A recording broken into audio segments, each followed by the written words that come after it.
Hello viewers, আলো diary চ্যানেলের পক্ষ থেকে আমি অঙ্কিতা। প্রতিদিন নতুন নতুন ভালোবাসার গল্প সবার আগে শুনতে চাইলে আমাদের আলো ডায়েরি চ্যানেলটি সাবস্ক্রাইব করে পাশে থাকা বেল আইকনটি বাজিয়ে দিন। কেমন? ধন্যবাদ।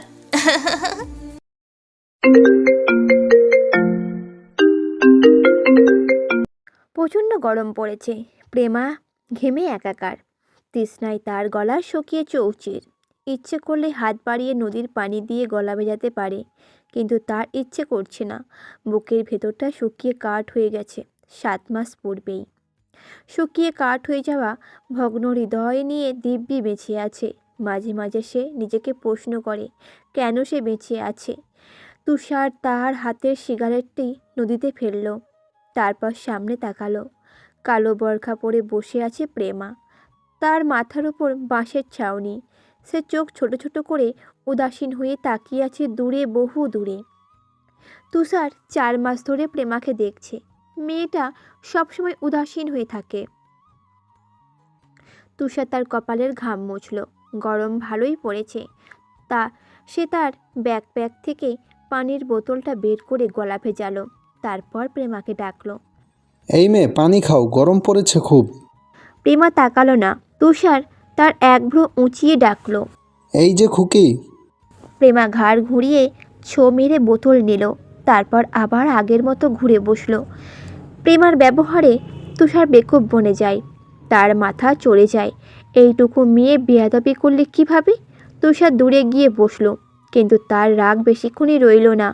দোষটা তো তারই। বয়সের পার্থক্যটা বেশি হওয়াতে প্রেমাকে তার বউ মনে হয় না। তাই তো গত 4 মাসের দাম্পত্য জীবনে একবারও সে প্রেমার হাত ধরেনি।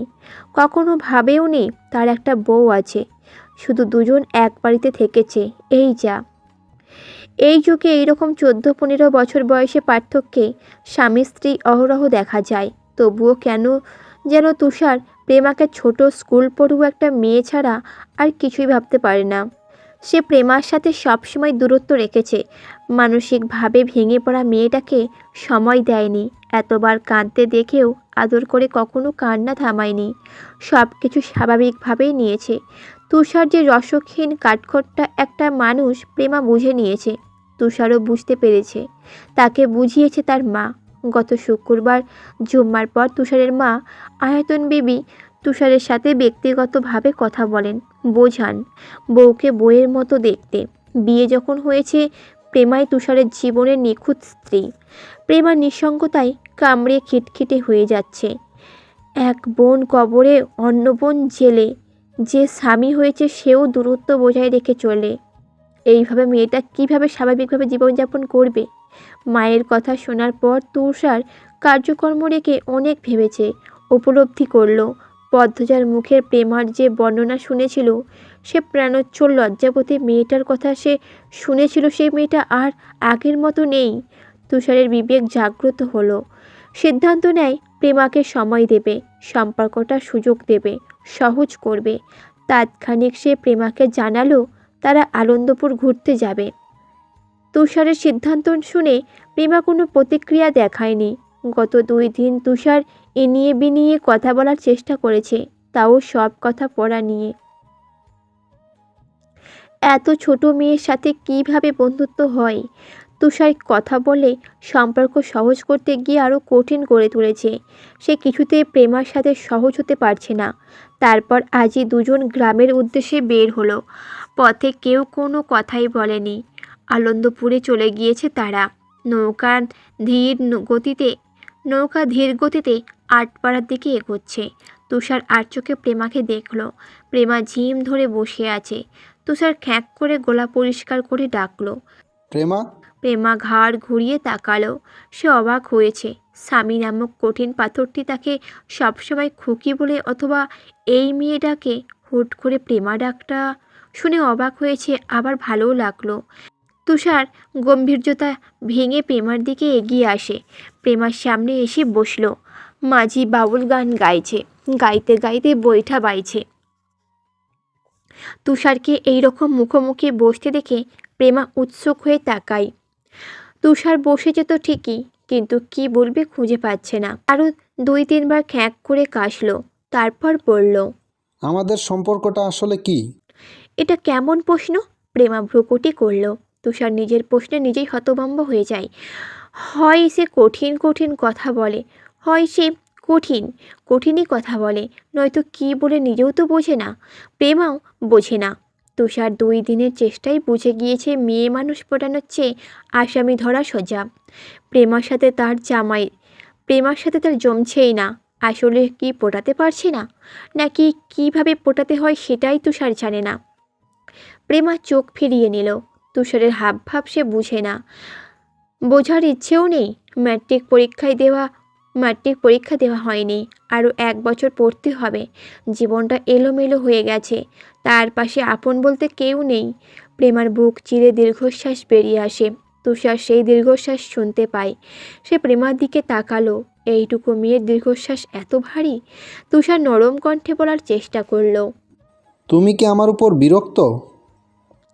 তুষার নরম কণ্ঠে কথা বলার চেষ্টা করলেও কণ্ঠস্বরের গম্ভীর্যতা থেকে যায়। প্রশ্ন করে 2 ভ্রু কুঁচকে প্রেমার দিকে তাকায়। তার চাহনি দেখে মনে হচ্ছে প্রেমা চোর, চুরি করে ধরা পড়েছে, আর তারই জিজ্ঞাসাবাদ চলছে। প্রেমা জবাব দিল না। তুষারের ভ্রু দুটি আরও বেঁকে গেল। সে কাট স্বরে বলল। প্রশ্ন করেছি তো, উত্তর কোথায়? প্রেমা অন্যদিকে চোখ রেখে নির্লিপ্ত কণ্ঠে বলল, না, বিরক্ত না।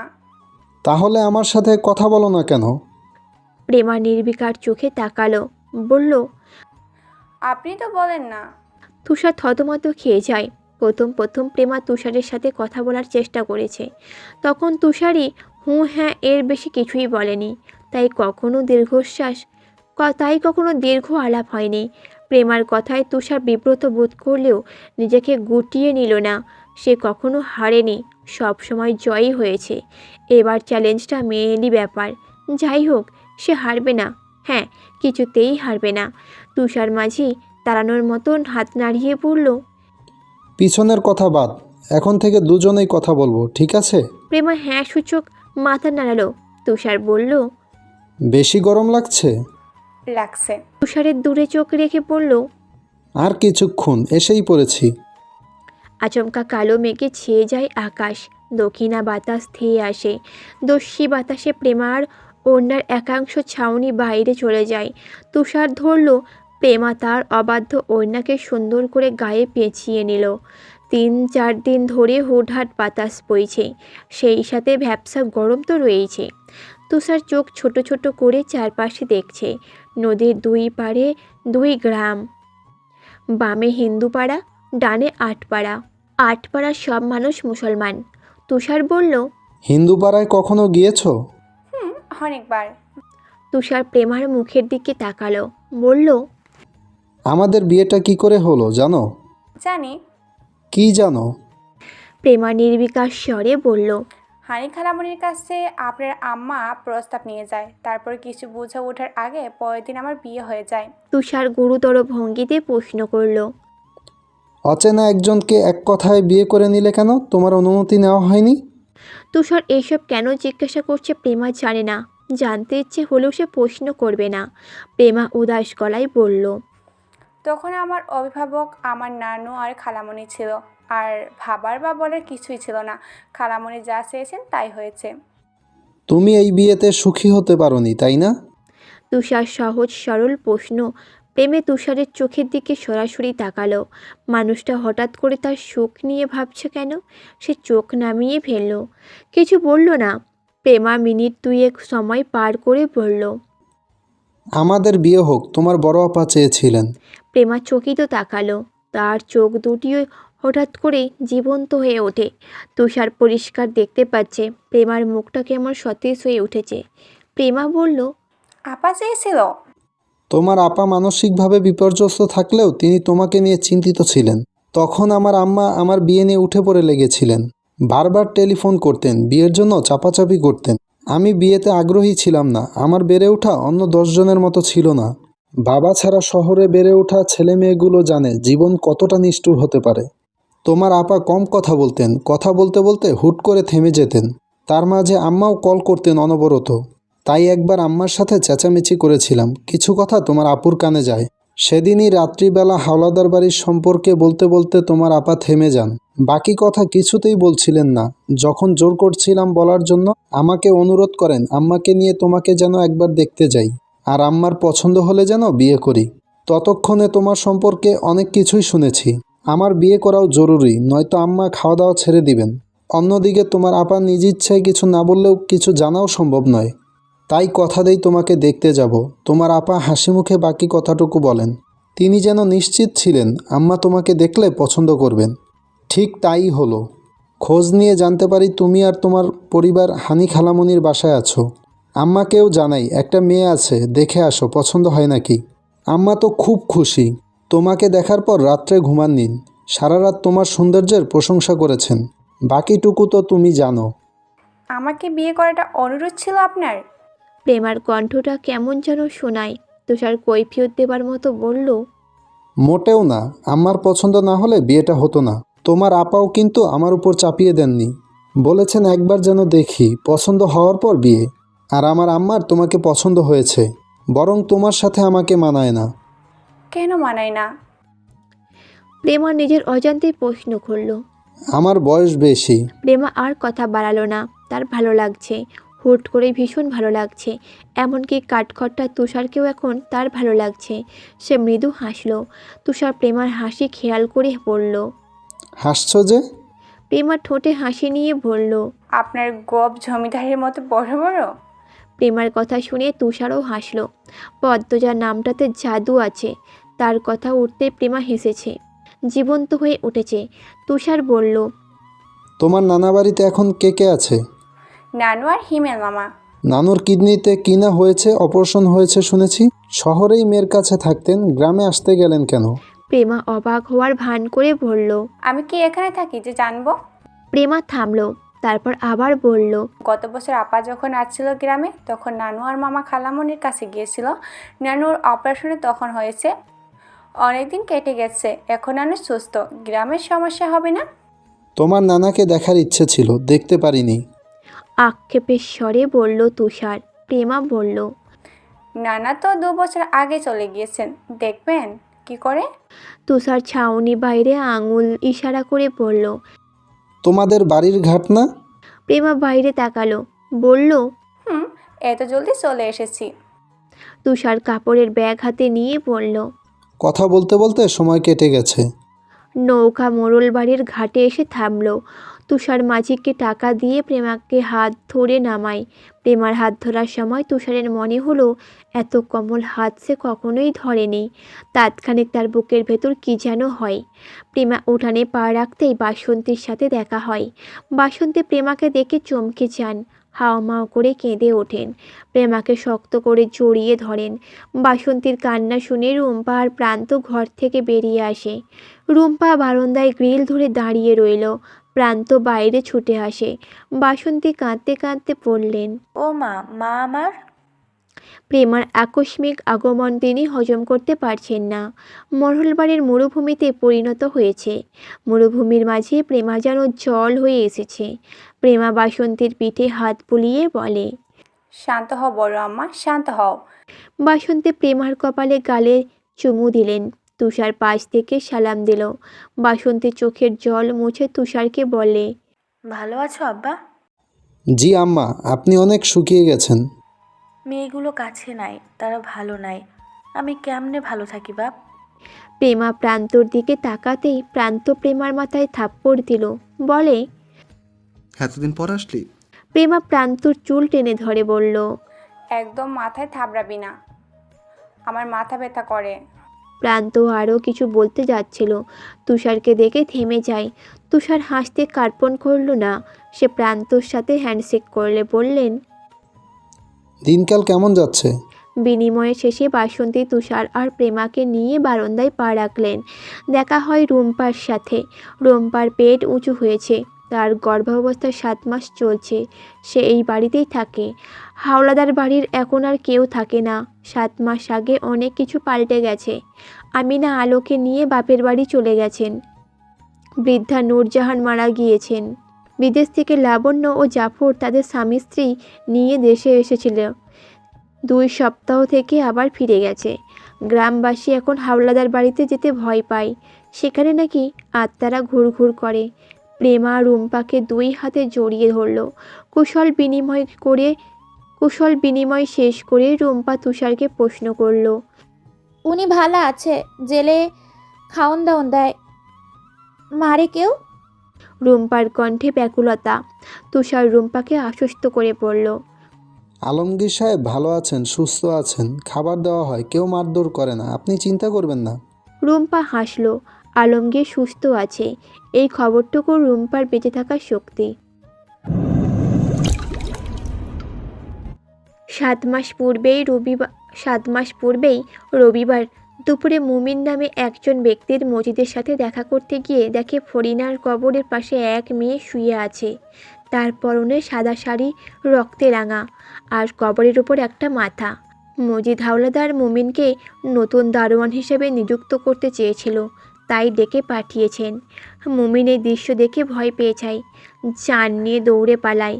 তারপর ঘণ্টাখানেকের মধ্যেই হাওলাদার বাড়ির গণহত্যার ঘটনা পুরো অলন্দপুরে ছড়িয়ে পড়ে। দলে দলে লোক জড়ো হয়। পদ্মজা এত মানুষকে দেখেও নীরব থাকে। তার রূপ হয় রূপকথার অতৃপ্ত অশরীরীর মতো। কেউ কেউ পাথর ছুঁড়ে মারল, ডাকলো কুহুকিনী, ডাইনি, রাক্ষসী। থানা থেকে পুলিশ আসে, পদ্মজাকে শহরে নিয়ে যায়। নৃশংস এই খুনের কথা ছড়িয়ে পড়ে চারিদিকে, টেলিভিশন, রেডিও, সব জায়গায় এক কথা। অলন্দপুরের ছোট গ্রাম আটপাড়ার হাওলাদার বাড়ির বধূ ও মেয়ে পদ্মজা চলচ্চিত্র অভিনেতা লিখন শাহের সাথে পরকীয়া লিপ্ত হয়ে খুন করেছে স্বামী, শ্বশুর, ভাসুর ও চাচা শ্বশুরকে। সাথে আরেকটি মেয়ের লাশ পাওয়া গেছে। তাকে খুন করার কারণ এখনও শনাক্ত করা যায়নি। একদিনের ব্যবধানে পুরো দেশে তোলপাড় শুরু হয়ে যায়। নৃশংস খুনের বর্ণনা শুনে কেউ কেউ রাতে ঘুমোতে পারেনি। গ্রামবাসী তাদের প্রিয় ও মহান মতব্বরের মৃত্যুতে ভেঙে পড়ে। তারা সমস্বরে চিৎকার করে জানায় তারা পদ্মজার ফাঁসি চায়। মুহূর্তে পুরো দেশের কাছে কলঙ্কিত হয়ে যায় পদ্মজা। আলমগীর গ্রামে এসে শোনে পুলিশ পদ্মজাকে ধরে নিয়ে গেছে। খুন হয়েছে বাড়ির প্রতিটি পুরুষ। সব শুনে ঘাবড়ে যায় আলমগীর, ফিরে যায় রুম্পার কাছে। মগা গ্রামে প্রবেশ করতেই পুলিশ তাকে পূর্ণার খুনে দায়ে আটক করে। আলমগীর ঘরে ফিরে দুশ্চিন্তায় পড়ে যায়। রুম্পা আলমগীরকে অনেক প্রশ্ন করল। আলমগীর জবাব দিল না। আমিরের দেয়া নীল খামটির দিকে অপলক চোখে তাকিয়ে রইল। এই খামে একটা চিঠি আর অনেকগুলো গুরুত্বপূর্ণ দলিল রয়েছে। চিঠিতে লেখা এক পরিকল্পনা, আর ঘটেছে অন্য ঘটনা। সবাই যেইভাবে পদ্মজার ওপর ক্ষিপ্ত হয়েছে, ফাঁসি নিশ্চিত। সে চাইলে পদ্মজার ফাঁসি আটকাতে পারে। তার হাতে যথেষ্ট প্রমাণ আছে, কিন্তু তার জন্য নিজেও জীবন ও তো সংসার ত্যাগ করতে হবে। এত সাধনার পর পাওয়ার নতুন জীবন ভালো করে উপভোগ করার পূর্বে কিছুতেই সে বন্দী হতে চায় না। আলমগীর খাম থেকে চিঠিটা বের করে আরও একবার পড়ল। প্রিয় বড় ভাই, বড় বিপদে পড়ে তোমার সাহায্য চাইছি। এখানে ঘটে গেছে অনেক ঘটনা। পদ্মজা জেনে গিয়েছে সব সত্য। তোমার চিঠি পাওয়ার পূর্বেই সব জেনেছে। আমি বিস্তারিত কিছু লিখব না, তুমি পরে পদ্মজার কাছে জেনে নিও। আমি আমার জীবন উৎসর্গ করব। তার আগে আমি 4 জনকে হত্যা করতে চাই। তার মাঝে 3 জন পদ্মজার নামে কিচ্ছা রটিয়েছে। আমি তখন গ্রামে ছিলাম না, ঢাকা গিয়েছিলাম। সেই সুযোগে তারা সুন্দর চাঁদে দাগ ছিটিয়েছে। রবিবারের সকাল আমার দেখা হবে না। আমার বেঁচে থাকা পদ্মজার জন্য হুমকি, সেই সাথে আমার জন্য ভীষণ কষ্টের। আমি তোমাকে কিছু দলিল দিয়েছি, যা প্রমাণ করে আমি একজন নারী পাচারকারী। সেই সাথে এটাও প্রমাণ করে আমার সাথে কারা কারা ছিল। একটু খুঁজে দেখো, দলিলগুলোর মাঝে আরেকটি চিরকুট আছে। সেখানে আমি স্পষ্ট করে আমার সাথে কাজ করা সবার নাম লিখে দিয়েছি। যাদের বর্তমান ঠিকানা জানা আছে, সেই ঠিকানাও লিখে দিয়েছি। আমি প্রমাণ সহ স্বীকার করেছি আমার সব অপরাধ। তোমার নাম সেখানে কোথাও নেই। কোথায় মেয়ে পাচার হয়, কিভাবে হয়, কারা এই কাজের সাথে যুক্ত, আমার জানা সব বিস্তারিত লেখা আছে। আমার দেওয়া ঠিকানা অনুসারে খোঁজ চালালে উদ্ধার হবে 250-ও বেশি মেয়ে। তুমি এই চিরকুট নিজের কাছে রেখে আমার স্বীকারোক্তি চিরকুটটিও সকল দলিল প্রমাণ হিসেবে সকলের সামনে উন্মোচন করবে। রুম্পা ভাবিকে বাঁচিয়ে রাখার আবদার পুরোটাই আমার ছিল। সেই কৃতজ্ঞতা থেকে হলেও তুমি পদ্মজাকে কলঙ্কমুক্ত করো ভাই। পদ্মজাকে নিজের সাথে নিয়ে যেও, দেখে রেখো। তোমার কাছে আমানত রেখে গেলাম। ইতি, আমের হাওলাদার। আলমগীর চিঠি মেঝেতে রেখে 2 হাত মাথা চেপে ধরে। সে মগার থেকে চিঠি পাওয়ার পরই আমিরকে বাঁচানোর জন্য বেরিয়ে পড়ে। আমিরকে সে ভীষণ ভালোবাসে। আমিরের আত্মহত্যার সিদ্ধান্ত আলমগীরকে বসে থাকতে দেয়নি, কিন্তু গ্রামে পৌঁছে শুনল সব শেষ। পদ্মজা খুন করেছে সবাইকে, আর এখন পদ্মজা মিথ্যা অপবাদে জেলে বাস করছে। এই মুহূর্ত সে যদি এই প্রমাণসমূহ নিয়ে সে পুলিশের কাছে যায়, পুলিশ তাকেও আটক করবে। সে পুলিশকে মিথ্যা বলতে পারবে না, সেই সাহস হবে না। সব সত্য জানার পর তারও ফাঁসি হতে পারে। সে নিজেকে উৎসর্গ করার সাহস পায় না। পদ্মজার মামলার তর্কবিতর্কে যখন 25 দিন পার হয়, তখন রুম্পা নিজের ইচ্ছায় আলমগীরকে অনুরোধ করল আলমগীর যেন পদ্মজাকে বাঁচায়। মিথ্যা অপবাদে পদ্মজার ফাঁসি হতে সে দেখে মিথ্যার অপবাদে পদ্মজার ফাঁসি হতে দেখে সে সুখে সংসার করতে পারবে না। পদ্মজা পরকীয়ায় লিপ্ত হয়ে কাউকে খুন করেনি, এইটুকু সত্য যেন আলমগীর সবাইকে জানায়। আলমগীর রাতেই রুম্পাকে নিয়ে বেরিয়ে পড়ে ঢাকার উদ্দেশ্যে। পুলিশের কাছে আত্মসমর্পণ করে। পদ্মজাও তখন সব স্বীকার করেছে। সব প্রমাণ পাওয়ার পর দেশে পরিবেশ পাল্টে যায়। জনগণের মাথায় পড়ে হাত। আমিরের দেওয়া তথ্যানুসারে ধরা পড়ে কয়েকটি চক্রের নেতা। তদন্ত চালিয়ে জানা যায় স্বয়ং বাণিজ্য মন্ত্রী এই চক্রের সাথে জড়িত। উদ্ধার হয় 300-র বেশি অসহায় মেয়ে, কেউ কেউ পলাতক। এই খবর দেশের বাইরেও বেরিয়ে পড়ে। কুয়েত, সৌদি সহ আরও কয়েকটি দেশে তদন্ত শুরু হয়। তারা চিরুনি অভিযান চালিয়ে আমিরের দেয়া তথ্যের ওপর নির্ভর করে মেয়ে সংগ্রহকারী খুঁজে চলে। 2 জন ধরা পড়ে, বাকিরা ধরাছোঁয়ার বাইরে। উদ্ধারকৃত মেয়েগুলি নতুন জীবন পেয়ে আনন্দে আত্মহারা। আমির চিঠিতে নতুন গোপন তথ্য ছিল। অন্দরমহলের পেছনে বড় নারিকেল গাছটির নিচে একটা বিশাল গর্ত আছে, যেখানে ছুরি, রামদা, চাপাতি, কুড়াল, চাবুক সহ অনেক অস্ত্র রয়েছে। তুষার অস্ত্রসমূহ উদ্ধার করে। সেই সাথে উদ্ধার হয় পদ্মজার জন্য রেখে যাওয়া আমিরের লাল খামটি। পদ্মজা তখন অস্বাভাবিক ছিল। সে নিজের মধ্যে ছিল না। তাকে হাসপাতালে রাখার আদেশ দেয় আদালত। 1.5 মাসের চিকিৎসার পর পদ্মজার শারীরিক ও মানসিক ক্ষয়ক্ষতি অনেকটা সেরে ওঠে। আদালত থেকে 10 বছরের কারাদণ্ড দেওয়া হয়। আলমগীর রাজ সাক্ষী হওয়াতে ফাঁসির বদলে আমৃত্যু কারাদণ্ড হয়। শেষ নিঃশ্বাস অবধি সে কারাগারে কাটাবে। তারপর রুম্পা চলে আসে গ্রামে। গ্রামে আসার 1 মাস পর জানতে পারে সে গর্ভবতী। তার শূন্য জীবনে আশার আলো হয়ে আসে সন্তান আগমনের সংবাদ। দেশবাসীর মুখে কথা পাল্টে যায়। তারা পদ্মজার মুক্তি চেয়ে আজও আন্দোলন করে চলেছে।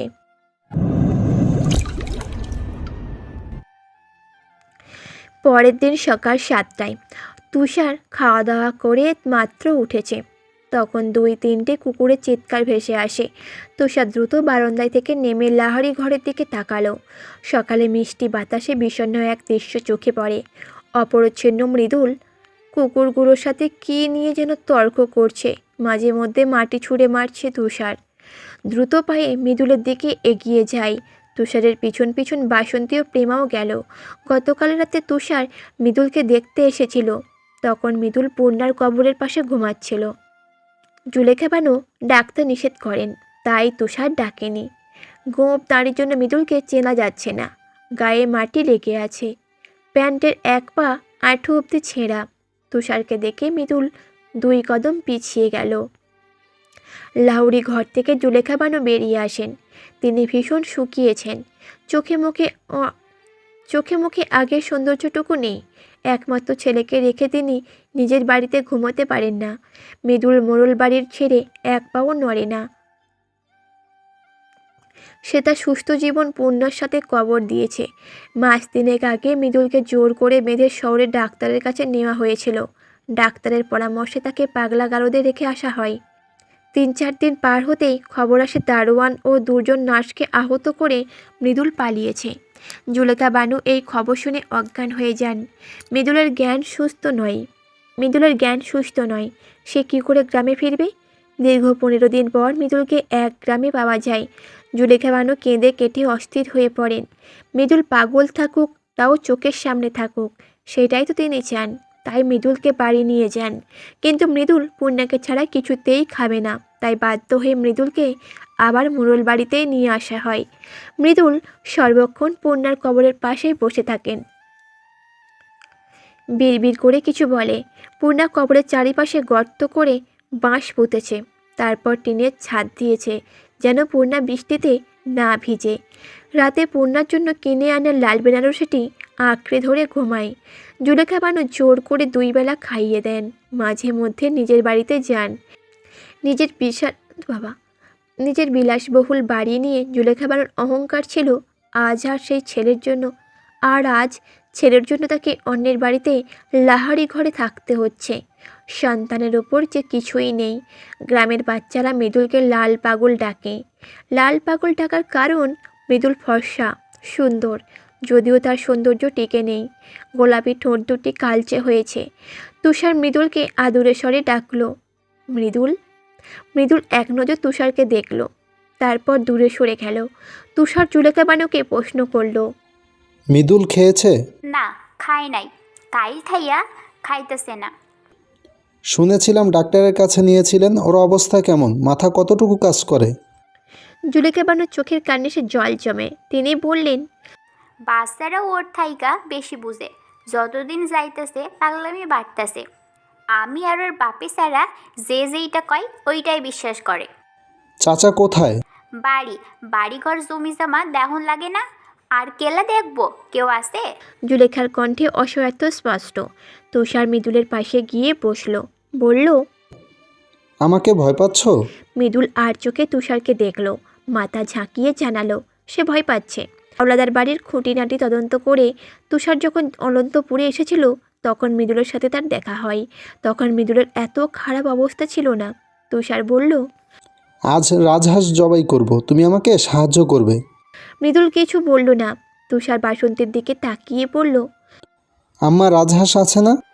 আচ্ছা আব্বা। বললেন বাসন্তী।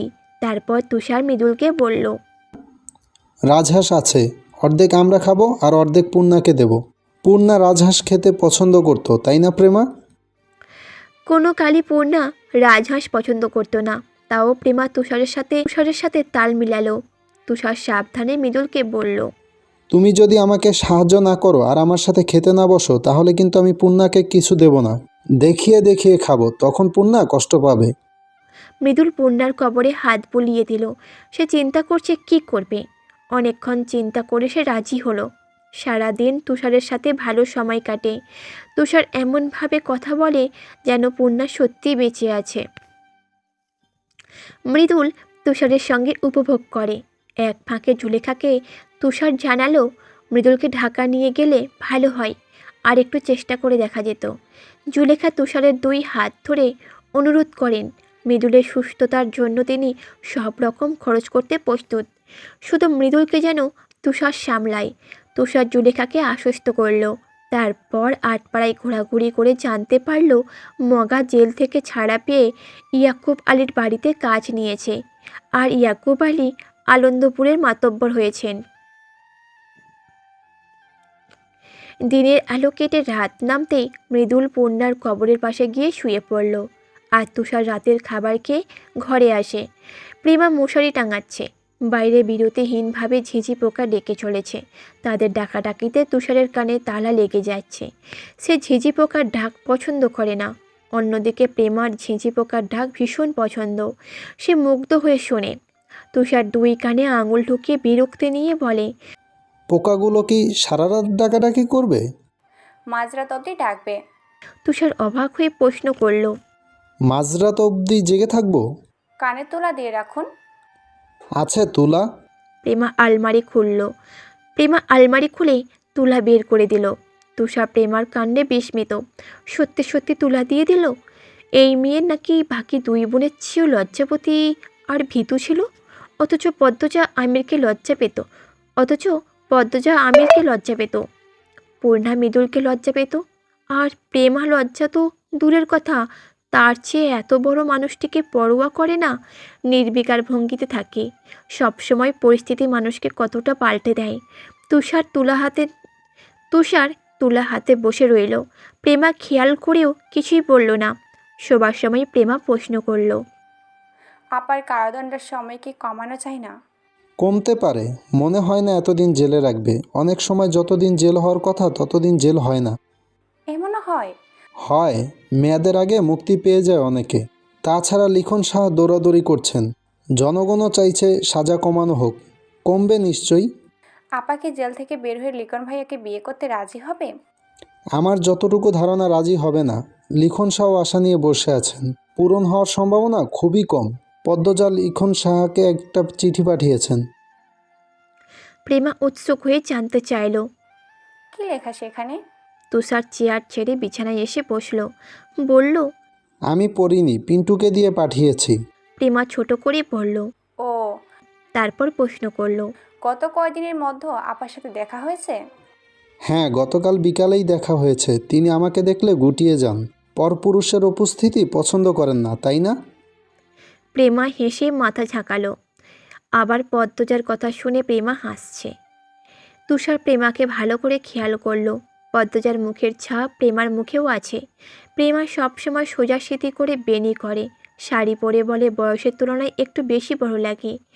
এই যা, হুট করে প্রেমাকে বড় মনে হচ্ছে কেন?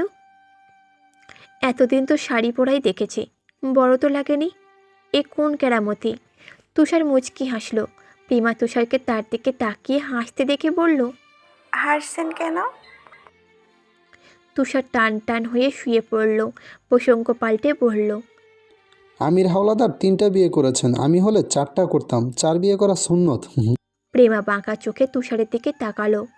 বলল, করুন গিয়ে, তবে ভাইয়ার প্রথম দুটো বিয়ের কোনো মূল্য নেই। ভাইয়ার বউ একমাত্র আমার আপায়। তুষার এক হাত মাথায় ভর দিয়ে প্রেমার দিকে ফিরে পড়ল। কেন মূল্য নেই? ইসলামে পালিয়ে বিয়ে করার মূল্য নেই, মেয়ের অভিভাবক লাগে। ভাইয়ার দুটো বউ বাসায় কিছু না বলে বিয়ে করেছে, তাই হাসরের ময়দানে আমির ভাইয়ার বউ শুধু আমার আপা। কথাটা প্রেমা ভাব নিয়ে বলল। তুষার আবার হাসল। সোজা হয়ে শুয়ে চোখ বুঝল। মাঝে দূরত্ব রেখে প্রেমাও শুয়ে পড়ে। কিছুক্ষণ পর তুষার বলল। প্রেমা? প্রেমা জেগেছিল, সে সঙ্গে সঙ্গেই বলল। 7 দিনের কথা তো আজ একদিনে বলে ফেলছেন। প্রেমার কণ্ঠে ঝাঁঝ। তার মনে তুষারের জন্য কত রাগ জমে আছে টের পাওয়া যাচ্ছে। কেন এত রাগ?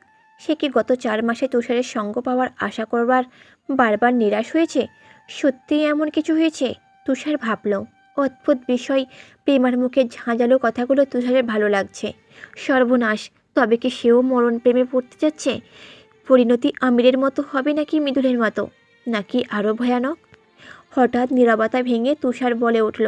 জানো প্রেমা, ভালোবাসার ব্যাখ্যা ও রূপের পর্যবেক্ষণ করতে গেলে মস্তিষ্ক ফাঁকা হয়ে যায়। তুষারের গলার স্বরটা পরিবর্তন হয়েছে, কোমল হয়েছে। সে এত পাল্টে গেল কি করে? প্রেমা বলল।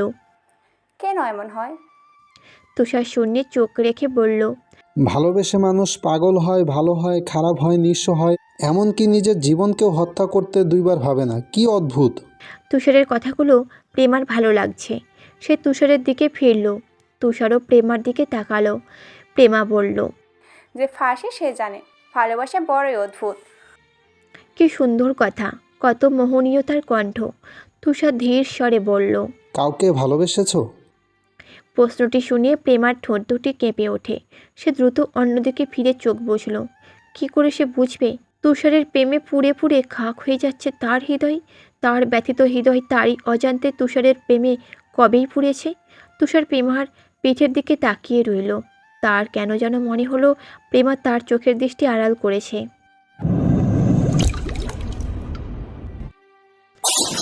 লিখনের মা ফতিমা ঘরের জিনিসপত্র ভাঙচুর করছেন। তিনি দ্বিধার সাথে লিখনের বিয়ে ঠিক করেছেন, কিন্তু লিখন বিয়ে করবে না। সে পদ্মজার জন্য অপেক্ষা করছে। পদ্মজা জেল থেকে বের হলেই তাকেই বিয়ে করবে। ফাতিমা একজন খুনি, বিবাহিত এক বাচ্চার মাকে এক বাচ্চার মাকে কিছুতে ছেলের বউ হিসাবে মেনে নিতে রাজি নন। লিখন যেরকম নাছোড়বান্দা, তার মা তেমন নাছোড়বান্দা। ফাতিমা কঠোরভাবে জানিয়েছেন যদি লেখন পদ্মজাকে বিয়ে করে তিনি আত্মহত্যা করবেন। সম্মান নষ্ট হওয়ার চেয়ে মৃত্যু শ্রেয়। এ তো লিখন ভ্রুক্ষেপ করল না। সে পাগল হয়ে আছে। আমির নেই। এবার সে পদ্মজাকে পাওয়ার স্বপ্ন দেখতেই পারে। জীবন তাকে একটা সুযোগ দিয়েছে, সে সেই সুযোগ এড়াতে পারবে না। এতদিন দূরে থেকেছে পদ্মজার স্বামী ছিল বলে। এখন পদ্মজা একা, তার স্বামী মৃত। পদ্মজাকে বিয়ে করে তাকে একটা নতুন জীবন উপহার দেবে, সেই সাথে নিজের ক্ষত হৃদয় সারিয়ে তুলবে। লিখন বৈঠকখানাতে গিয়ে বসলো। যেদিন জানতে পারল পদ্মজা জেলে, সেদিন থেকে সে দৌড়ে উপরে আছে। অসুস্থ শরীর নিয়ে খাওয়া দাওয়া বাদ দিয়ে দৌড়াদৌড়ি করছে।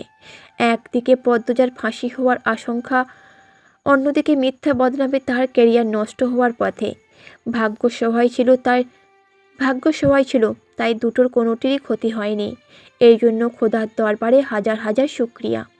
দ্বিতীয় তলা থেকে প্রতিমার চিৎকার ভেসে আসে। এই মেয়ের জন্য আমার ছেলে জীবনে একবার আহত হয়েছে, হাসপাতালে ছিল। এমন অশুভ মেয়েকে আমি আমার ছেলের জীবনে মেনে নেব না। তুমি তোমার ছেলেকে সামলাও। প্রতিমাকে তার স্বামী সামলানোর চেষ্টা করছেন, কিন্তু পারছে না। দরজার কলিং বেল বেজে ওঠে। আশেপাশে কেউ নেই। লিখন কয়েকবার তাদের বাসার কাজের মেয়েটিকে ডাকলো, তারও খোঁজ নেই। লিখন বিরক্তি নিয়ে দরজা খুলতে গেল। দরজার সামনে তার বাড়ির দারোয়ান দাঁড়িয়ে আছে, তার হাতে একটা খাম। লিখন প্রশ্ন করলো, কে দিয়েছে? তুষার সাহেব পাঠিয়েছেন। আচ্ছা যাও। লিখন দরজা বন্ধ করে নিজের ঘরে চলে আসে। খামটি বিছানার উপর রেখে আয়নার সামনে গিয়ে দাঁড়ালো। নিজেকে দেখার সময় সে তার পাশে পদ্মজাকেও দেখতে পায়। তার জীবনে কিছুর অভাব নেই, শুধু একটাই অভাব, পদ্মজার অভাব। সে তার পরনের শার্ট খুলে গোসলখানায় গেল। গোসল করে কোমরের তোয়ালে পেঁচিয়ে তারপর খামটি হাতে নিল। খামের ভেতর চিঠি। লিখন আগ্রহ নিয়ে চিঠির ভাঁজ খুলল। সম্মানীয় লিখন শাহ, আমার সালাম নেবেন। আশা করি ভালো আছেন। সর্বপ্রথম বলতে চাই, আপনার প্রতি আমার কৃতজ্ঞতা শেষ নেই। আমি আপনাকে এবং আপনার অনুভূতিকে সম্মান করি। বাধ্য হয়ে কারাগারে থাকা অবস্থায় আপনাকে চিঠি লিখতে হলো। শুনেছি আপনি আমার জন্য অপেক্ষা করছেন। জেল থেকে মুক্তি পাওয়ার পর আপনি আমাকে বিয়ে করার স্বপ্ন দেখছেন। কিছু কিছু স্বপ্ন নিষিদ্ধ। আপনি এমন এক আশায় নিষ্পাপ একটি মনকে আঘাত করছেন যে আশা পূরণ হওয়ার নয়। আপনার সাথে আমার বিয়ে হলে আগেই হতো। আমার মন প্রাণ একজনের প্রেমেই পুড়ে ছাই হয়ে গিয়েছে। সেই ছাই কি করে আবার আপনি পোড়াবেন? মানুষ এক জীবনে সব কিছু পায় না। প্রতিটি মানুষের জীবনে কিছু না কিছু অভাব থাকে। এক দুটো অভাব নিয়ে বেঁচে থাকা খুব বেশি কঠিন নয়। যে আপনাকে ভালোবাসে তাকে আপনি ভালোবাসুন। যে আপনার জন্য মরতে প্রস্তুত তার জন্য বুকের এক টুকরো জায়গা দলিল করে দিন। ত্রিধা মেয়েটি ভীষণ ভালো। আমার সাথে দেখা করতে এসেছিল। সে আপনাকে খুব ভালোবাসে। তার ইচ্ছে ছিল ডাক্তার হওয়ার, অথচ সে মেডিকেলে পড়ার ছেড়ে মিডিয়ার যোগ দিয়েছে। কতটা ভালোবাসা থাকলে মানুষ এই রকম করে? আপনি নিজেও স্বীকার করতে বাধ্য, ত্রিধা আপনাকে ভালোবাসে। সে আপনার সান্নিধ্য পাওয়ার জন্য ব্যাকুল। ত্রিধাই আপনাকে উজাড় করে ভালোবাসতে পারবে। আমাদের জুটি হওয়ার সম্ভব নয়। এই স্বপ্নকে আর দূরে যেতে দিয়েন না। আমার সর্বত্র জুড়ে একটি নাম। আমি একটি মানুষের জন্যই আকুল। আমি হাজার চেষ্টা করেও আপনাকে এক টুকরো ভালোবাসা দিতে পারবো না। তখন ভালোবাসা অভিশাপে পরিণত হবে। চিন্তা করে দেখুন, আমাদের সত্যি বিয়ে হলে কেউ খুশি হবে না। না আপনি হবেন, না আমি হব, আর না আপনার পরিবার। আর ত্রিধা সুখী হবে। আমি বলছি না আমার কথায় ত্রিধাকে বিয়ে করতে, ভালোবাসতে। ভালোবাসা জোর করে হয় না, তবে বিয়েতে আল্লাহ তাআলা নিজের রহমত ঢেলে দেন, ভালোবাসা ঢেলে দেন। জীবনকে একটা সুযোগ দিয়ে দেখুন। আমার আম্মা বলতেন, পৃথিবীতে মানুষ দায়িত্ব নিয়ে আসে, সেই দায়িত্ব শেষ হয়ে গেলে তারা মৃত্যুর কোলে ঢলে পড়ে। হয়তো আমার কোনো দায়িত্ব বাকি, তাই এখনও বেঁচে আছি। যদি সত্যি 10 বছর পর পৃথিবীর বুকে মুক্ত হয়ে হাঁটার সুযোগ পাই, আমি আপনাকে আমার পাশে দেখতে চাই না। আমি আমার স্বামীর স্মৃতি আঁকড়ে ধরে বাঁচতে চাই। এই বাঁচায় সুখ না থাকুক, স্বস্তি আছে। আমার শুভাকাঙ্ক্ষী হিসেবে সেই স্বস্তিটুকু কেড়ে নেবেন না। আপনি আমার জীবনের গল্পটির একটি পৃষ্ঠা মাত্র। আমি আমার শেষ জীবনটুকু নিজের মতো কাটাতে চাই। প্যাশনের মতো কথা বলার জন্য আমি দুঃখিত। আপনার জীবন ভালোবাসায় পূর্ণ হয়ে উঠুক। পরিবারকে সময় দিন। ইতি, পদ্মজা। লিখনের চোখ থেকে 2 ফোঁটা জল চিঠির ওপর পড়ে। কি নিষ্ঠুর প্রতিটি শব্দ। লিখন চিঠিটি রেখে বারান্দায় এসে দাঁড়ায়। পর্দা সরিয়ে বাইরে তাকালো। ধুলো উড়িয়ে বাতাস ছুটছে। আজ রাতে ঝড় হতেই পারে। তার বুকেও ঝড় বইছে। নিজেকে পৃথিবীর উচ্ছিষ্ট মনে হচ্ছে। পদ্মজা তার জন্য চাঁদি রয়ে গেল, আর সে গরিব ব্রাহ্মণ। এই শোনো না, প্রতিদিন ভালোবাসার নতুন নতুন গল্প পেতে ও শুনতে চাইলে আমাদের আলোর ডায়েরি চ্যানেলটি সাবস্ক্রাইব করে পাশে থাকা বেল আইকনটি বাজিয়ে দিও, কেমন? 2009 সাল। দেখতে দেখতে কেটে গেল 13টি বছর। পদ্মজা দরজা খুলে বারান্দায় দাঁড়ালো। সঙ্গে সঙ্গে পাহাড়ি কুয়াশার হাড় কাঁপানো শীত নিয়ে জড়িয়ে ধরে তাকে। পদ্মজা 2 হাতে চাদর টেনে ধরল। যত দূর চোখ যায় কেবল সবুজের হাতছানি। চা বাগানের সারি সারি টেলা, আঁকাবাঁকা পাহাড়ি পথ আর ঘন সবুজ অরণ্য। আল্লাহ তাআলার সৃষ্টি কত সুন্দর। রংহীন ধূসর কুয়াশাও চা বাগানের সৌন্দর্য আড়াল করতে পারল না। কুয়াশার জন্য যেন অন্যরকম সুন্দর লাগছে। এই অপরূপ সৌন্দর্যকে কাউকে আকৃষ্ট করতে সক্ষম। তবে বৃষ্টিনাথ পাহাড়ি সৌন্দর্য সবচেয়ে বেশি সুন্দর। পদ্মজা 2 পা তুলে বেতের চেয়ারে বসল। তার মুখ শুষ্ক। আজ তার প্রাণের চেয়ে প্রিয়তমের মৃত্যুবার্ষিকী। প্রিয়তম মারা গিয়েও যেন সর্বত্র বিছিয়ে রেখে গেছে তার ভালোবাসার ডালপালা। পদ্মজা সময় অসময়ে কারণে অকারণে বারবার সেই সব ডালপালার বেড়াজালে আটকে পড়ে। নিজেকে বড় নিঃস্ব মনে হয়। পদ্মজা তার হাতের লাল খামটি থেকে 2টো চিঠি বের করলো। সে প্রতিদিন এই চিঠি 2টো পড়ে দিন শুরু করে। যতক্ষণ পরে মনে হয় যেন আমিরের সাথে সে কথা বলছে। তার একদম পাশ ঘেঁষে ফিসফিসিয়ে আমির বলছে, পদ্মবতী, ভালোবাসি। পদ্মজা চিঠি 2টিতে প্রথমে চুমু দিল, তারপর একটি চিঠির ভাঁজ খুলল। শুরুতে কোনো সম্বোধন নেই, অদ্ভুত একখানা চিঠি। চিঠি বলা যায় না, 1 পৃষ্ঠায় লেখা এক রাজা ও রানীর গল্প। পদ্মজা পড়া শুরু করলো। এক ছিল দুষ্ট রাজা। নারী আর টাকার প্রতি ছিল তার চরম আসক্তি। যে নারী একবার তার বিছানায় যেত, তার পরের দিন সে লাশ হয়ে নদীতে ভেসে যেত। রাজা এক নারীকে দ্বিতীয়বার ছুঁতে পছন্দ করত না, কিন্তু সমাজে ছিল রাজার বেশ নামডাক। সবার চোখের মণি। খুন করা ছিল তার নিত্যদিনের সঙ্গী। তার কালো হাতের ছোঁয়ায় বিসর্জন হয়েছে শত শত নারী। প্রতিটি বিসর্জন রাজার জন্য ছিল তৃপ্তিকর। নারী ব্যবসায় লাভবান হয়ে গড়ে তুলে প্রাসাদের পর প্রাসাদ। একদিন চাচাতো ভাইয়ের সাথে বাজি ধরে হেরে গেল রাজা। শর্তমতে ভাইয়ের জন্য এক রাজকন্যাকে অপহরণ করতে যায়। সেদিন ছিল বৃষ্টি। সন্ধ্যার আগ মুহূর্ত। রাজকন্যার প্রাসাদে সেদিন কেউ ছিল না। রাজা এক কামরায় উৎপেতে বসে থাকে। রাজকন্যা আসলেই তাকে তার কালো হাতে অপবিত্র করে দিবে। কামরায় ছিল ঈষৎ আলো। অনেকক্ষণ অপেক্ষার পর সেই কাঙ্ক্ষিত মুহূর্ত আসে। রাজকন্যার পা পড়ে কামরায়। রাজকন্যা রাজাকে দেখে চমকে যায়, ভয় পেয়ে যায়, কাপা স্বরে প্রশ্ন করে, কে আপনি? খালি বাড়িতে কেন ঢুকেছেন? সেই কণ্ঠ যেন কোনো কণ্ঠ ছিল না, ধনুকের ছোড়া তীর ছিল। রাজার বুক ছিঁড়ে সেই তীর ঢুকে পড়ে। রিনঝিনে গলা রাজকন্যাকে দেখতে রাজা আগুন জ্বালায়। আগুনের হলুদ আলোয় রাজকন্যার অপরূপ মায়াবী সুন্দর মুখশ্রী দেখে রাজা মুগ্ধ হয়ে যায়। তার পা দুটো থমকে যায়। রাজকন্যা যেন এক গোলাপের বাগান, যার সুগন্ধি ছড়িয়ে পড়ে রাজার কালো অন্তরে। রাজা নেশাগ্রস্তের মতো উচ্চারণ করল নিজের নাম। নাম শুনেও রাজকন্যার ভয় করল না, পালিয়ে গেল অন্য কামরায়। রাজা কিছুতেই ভুলতে পারছিল না রাজকন্যার মুখ। তার চেহারা, তার চেনা পৃথিবী চুরমার হয়ে যায়। রাজকন্যার কামরার সামনে দাঁড়িয়ে থাকে মুহূর্তের পর মুহূর্ত। সেই দিন ঘটে গেল দুর্ঘটনা। রাজ্যবাসী শূন্য প্রাসাদে দুষ্ট রাজা ও মিষ্টি রাজকন্যাকে একসঙ্গে দেখে ফেলল। রাজকন্যার গায়ে লেগে গেল কলঙ্ক। কয়েকজন অমানুষ রাজকন্যাকে নোংরা ভাষায় হেনস্থা করল।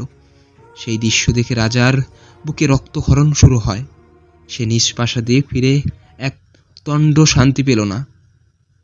তার চাচাতো ভাইকে তাৎক্ষণিক আদেশ করল, যারা রাজকন্যাকে তাদের মুখ দিয়ে অপমান করেছে তাদের যেন জিহ্বা ছিঁড়ে ফেলা হয়। যে হাত দিয়ে রাজকন্যাকে ছুঁয়েছে সে হাত যেন কেটে দেওয়া হয়।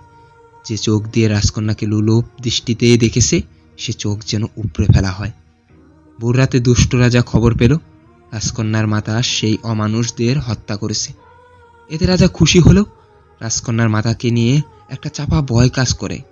কিন্তু বেশিক্ষণ রাজকন্যার মাতাকে নিয়ে ভাবল না। রাজকন্যাকে যে বলা যাচ্ছে না, তাকে যে করে হোক পেতে হবে, নয়তো জীবন বৃথা। রাজা তার পিতাকে আদেশ করল, মায়াবী রাজকন্যাকে তার চাই, নয়তো সে বাঁচবে না, এই পৃথিবী তুলপার করে দিবে। রাজার পাগলামি দেখে অবাক তার পরিবার। সালিশে সেই দুষ্ট রাজা রাজকন্যার মাথার তীক্ষ্ণ দৃষ্টি থেকে রেহাই পেয়ে জিতে নিল রাজকন্যাকে। তিনি এক কথায় রাজকন্যাকে দিতে রাজি হলেন। আনন্দে রাজার বুকে উথাল ঢেউ শুরু হয়। কি অসহ্য সুখময় যন্ত্রণা! রাজা এর আগে এত খুশি হয়েছে নাকি জানা নেই। যথাসময়ে তাদের বিয়ে হলো। রাজকন্যা রাজার রানী হলো। নাম তার পদ্মবতী। ফুলের মতো পবিত্র সে, সদ্যজাত শিশুর মতোই নিষ্পাপ। রাজা ভুলে গেল নারী সঙ্গের কথা, ভুলে গেল তার রাজত্বের কথা। তার ধ্যান জ্ঞান সীমাবদ্ধ হয়ে গেল পদ্মবতীতে। পদ্মবতীর এক একটা কদম রাজার বুকে ঢেউ তুলে। পদ্মবতীর প্রতিটি নিঃশ্বাস থেকে যেন ফুল ঝরে পড়ে। পদ্মবতীর পায়ে চুমু দেওয়ার সময় রাজার চিৎকার করে বলতে ইচ্ছে হয়, পদ্মবতী আমার রানী, আমি কাটা বেছানো বাগানে শুয়ে থাকি, তুমি আমার বুকে হেঁটে বেড়াও। ধীরে ধীরে রাজা উপলব্ধি করতে পারল তার পদ্মবতী পবিত্র, এতই পবিত্র যে সে কখনো অন্যায়ের সাথে আপোষ করবে না। এই পবিত্রতা রাজাকে আরো আকৃষ্ট করে ফেলল। সেই সাথে রাজা ভয় পেল, তার কালো অন্তরের খবর যদি পদ্মবতী জেনে যায় তখন কি হবে? কেলেঙ্কারি হয়ে যাবে। দৌড়ে বেঁধে রাখা গেল পদ্মবতীর ভালোবাসা থেকে বঞ্চিত হয়ে যাবে। এই বিচ্ছেদ সহ্য করার ক্ষমতা তার হবে না। নির্ঘাত মরে যাবে। যে ভালোবাসা নিজ ইচ্ছায় তাকে বিমুগ্ধ করে তোলে, সে ভালোবাসা জোর করে সে কখনো নিতে পারবে না। রাজা তার পাপ লুকিয়ে রাখতে মিথ্যা কথা বলাও, মিথ্যা অভিনয় করা শুরু করলো। পদ্মবতীর থেকে সহানুভূতি আর বিশ্বাস অর্জন করতে গল্প বানালো। তার পাপের মহলে নিরাপত্তা ভারী দিল। প্রয়োজনে সে পৃথিবীর প্রতিটি মানব সন্তানকে খুন করতে প্রস্তুত, তাও তার পাপের জন্য পদ্মবতীকে হারাতে চায় না। যথাসম্ভব পদ্মবতীকে নিয়ে দুষ্ট রাজা অন্য রাজপ্রাসাদে চলে আসে। সেই রাজপ্রাসাদে রাজা আর তার পদ্মবতী ছাড়া কেউ নেই। ভালোবাসার সোহাগ ও খুনসুটিতে ভরে ওঠে তাদের ঘর। রাজার দৃষ্টি ডুবে যায় এক নজরেতে। কোনো নারী আর তাকে টানতে পারল না। প্রতিটি প্রহর পদ্মবতীকেই নতুন করে অনুভব করে। নারী আসক্তি চিরতরে তাকে ছেড়ে গেল, কিন্তু নারী ব্যবসা রয়ে গেল। সৎ পেশার অজুহাতে অসৎ পেশা জ্বলজ্বল করে তখনও জ্বলছিল। মাঝে মধ্যে রাজার ভয় হতো, পদ্মবতী সব জেনে যাবে না তো। রাজা সব রকম পট্টি বেঁধে দিল পদ্মবতীর চোখে। পদ্মবতী সেই পট্টি সমূহ ভেদ করে পৌঁছাতে পারল না গভীরে। ভালোবাসার বেড়াজালেই আটকে রইল। বছর দেড়েক পর তাদের ঘর আলো করে এলো এক রাজকন্যা। রাজকন্যা ছিল মায়ের মতোই সুন্দর। আকাশে একটা চাঁদ উঠে, কিন্তু রাজার আকাশে উঠেছিল দুটো চাঁদ। ছোট্ট রাজকন্যাকে দেখে রাজার বুক কেঁপে ওঠে। দ্বিতীয়বারের মতো কোনো মেয়ের প্রতি সে ভালোবাসা অনুভব করে। তার প্রথম ভালোবাসা তার মা, দ্বিতীয় ভালোবাসা স্ত্রী, আর তৃতীয় ভালোবাসা তার কন্যা। রাজা যতবার রাজকন্যাকে কুলে নিত বুকে একটা ব্যথা অনুভব করত। বারবার মনে হতো, আমার জগৎ সংসার একটু সাধারণ হতে পারতো না? এই চিন্তা তার অসৎ কাজে বিঘ্ন সৃষ্টি করে। সে অন্যমনস্ক হয়ে পড়ে, তার দলবল চিন্তিত হয়ে পড়ে। কাজের প্রতি রাজার উদাসীনতা তাদের ক্ষিপ্ত করে। পূর্ব ক্ষোভের জেদ ধরে তারা রাজার দুর্বলতা লক্ষ্য করে তীর ছুঁড়ে মারে। সেই তীরে ছোট্ট রাজকন্যার প্রাণের আলো নিভে যায়। রাজার বুক থেকে একটা চাঁদ খসে পড়ে। পদ্মবতী ভেঙে গড়িয়ে যায়। পদ্মবতীর ব্যথা সহ্য করার ক্ষমতা রাজার নেই। শক্ত দুই হাতে আঁকড়ে ধরে পদ্মবতীকে। তার কন্যার খুনিকে সে নিজ হাতে কুপাতে পারলেও খুনের আদেশ দাতাদের হত্যা করতে পারল না। জানতে পারল তার পিতা, চাচা ও চাচাতো ভাইয়ের আদেশে তার রাজকন্যার চোখ দুটি চিরতরে বন্ধ হয়ে গেছে। ততদিনে রাজা এতটাও বুঝে গেল যে জগতে সে প্রবেশ করেছে সেই জগতের শেষ পরিণতি মৃত্যু। সে যদি খুনের আদেশ দাতাদের ক্ষতি করে তার ব্যবসা ডুবে যাবে। ব্যবসার খুঁটি সে হলেও আদেশদাতারা সেই খুঁটি ধরে রেখেছে। আর ব্যবসার পতন মানে পদ্মবতীর সব জেনে যাওয়া, সেই সাথে অন্য রাজাদের ক্ষোভের শিকার হওয়া। যে রাজাদের সাথে মিলে দুষ্ট রাজা পাপ জমায় তারা হিংস্র হয়ে উঠবে, আর তারা দুষ্ট রাজার উপর ক্ষিপ্ত হলে ক্ষতি হবে পদ্মবতীরও। এতজনকে রুখতে যাওয়ার ক্ষমতা দুষ্ট রাজার নেই। আবার মাথার উপর আছে শাসকের আদালত। একমাত্র রাজার মৃত্যু পারে তার কন্যার খুনিদের ধ্বংস করতে। কিন্তু রাজা নিজেকে উৎসর্গ করতে চায় না, পদ্মবতীর সাথে সারা জীবন বাঁচতে চায়। তাই রাজা দামাচাপা দিল রাজকন্যার ব্যথা। বাবা হিসেবে হেরে গেল, চুপসে গেল। অভিশাপ সেই রাজাকে, অভিশাপ। পদ্মজা চিঠির ওপর হাত বুলিয়ে দিল। যখন সে প্রথম এই বাস্তব রূপকথা পড়েছিল, সাদা অংশে শুকনো রক্ত লেগেছিল, তার প্রিয় স্বামীর রক্ত। আমিরের শরীরে পাওয়া গেছে অগণিত কামড়ের দাগ, চাবুক মারার দাগ, ছুরির আঘাতের দাগ। সে নিজেকে শেষ দিনগুলোতে অনেক আঘাত করেছে, নিজেকে রক্তাক্ত করে পাতাল ঘরে আর্তনাদ করেছে। পদ্মজা হাতের উল্টো পাশ দিয়ে চোখের জল মুছে দ্বিতীয় চিঠিটা হাতে নিল, ভাঁজ খুলল। প্রিয় চেয়েও প্রিয় পদ্মবতী, আমার পাপের রাজত্বে তোমার আগমন ভূমিকম্পের মতো ছিল। যখনই দেখি তুমি দাঁড়িয়ে আছো, আমার হৃদয় থমকে যায়। চোখের সামনে 6 বছরে গড়ে তোলা ভারী দেওয়াল ভেঙে চুরমার হয়ে যায়। আমার চোখের মণি পদ্মজা, তোমার ওই দু চোখের অবিশ্বাস্য চাহনি আমাকে ছিন্ন ভিন্ন করে ফেলে। আমার কথা হারিয়ে যায়, আমি স্তব্ধ হয়ে যাই। খারাপের মাঝেও ভালো থাকার মন্ত্র ছিল তোমার দৃষ্টি। সেই দৃষ্টিতে যখন ঘৃণা দেখতে পাই, আমার বুক পুড়ে যায়, আমার মস্তিষ্ক ফেটে যায়। তোমার আহত মুখশ্রী দেখে আমার শরীর চামড়া ঝলসে যায়। তোমার চোখের জল দেখে সমুদ্র আছড়ে পড়ে মাথার ওপর। আমার মিথ্যাচার, আমার প্রতারণা তোমাকে কষ্টের ভুবনে ছুঁড়ে ফেলে। বিষাদের ছোঁয়া ঢেকে যায় তোমার চোখ। সেই বিষাদটুকু মুছে দেওয়ার অধিকার আমি হারিয়ে ফেলি। যদি পারতাম, আকাশের মেঘ হয়ে তোমার কাজল কালো আঁখি ছুঁয়ে সবটুকু বিষাদ ধুয়ে মুছে সাফ করে দিতাম। আমার প্রথম ও শেষ ভালোবাসা। তুমি একটু দূরে সরলেই যে আমি মনে মনে পুরো পৃথিবী ভস্ম করে দেওয়ার ইচ্ছে পুষি, সেই আমি পরিষ্কার দেখতে পেলাম। তোমার আমার পথ চলা এখানেই শেষ। আমি শান্ত পাথরের মতো স্থির হয়ে যাই, গন্তব্য হারিয়ে ফেলি। এই ভুবনে তুমি আমার শেষ আশ্রয়স্থল ছিলে। আমার সাথে তখন যোজন যোজন দূরত্ব। তোমার ঘৃণা ভরা চাহনি আমাকে চোখের পলকে পুড়িয়ে দেয়। তোমার আমার বিচ্ছেদ আমাকে আঙুল তুলে দেখিয়ে দেয়। প্রেমালগ্নে জ্বলতে জ্বলতে আমি অনেক আগে নিঃশেষ হয়ে গেছি।